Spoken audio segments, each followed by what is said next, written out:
Recording studio. खिड़की किया लगा खिड़की किया लगा जान ससुर से आबत सजा दे हमारा देख खिड़की किया लगा हमारा देख खिड़की किया लगा मंगिया भरल से नूर किया छुपा मंगिया भरल से नूर किया छुपा हमारा देख खिड़की किया लगा हमारा देख खिड़की किया लगा आप सुन रहे हैं एजी एंटरटेनमेंट की धमाकेदार प्रस्तुति। डीजे कंचन राज हाजीपुर वैशाली।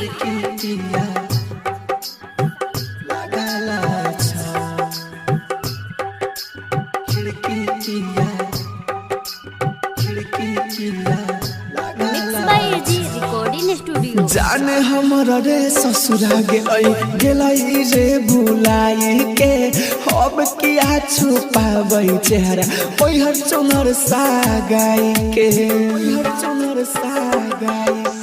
जान हमारा रे ससुरा गेलई रे भुलाई के अब किया छुपाबै चेहरा ओहर चुनर सागाई यार हमारा सब की नता नहीं छै यार हमारा से अब की नता नहीं छै हमारा देख खिड़की किया लगा हमारा देख खिड़की किया लगा आप सुन रहे हैं एजी एंटरटेनमेंट की धमाकेदार प्रस्तुति। डीजे कंचन राज हाजीपुर वैशाली।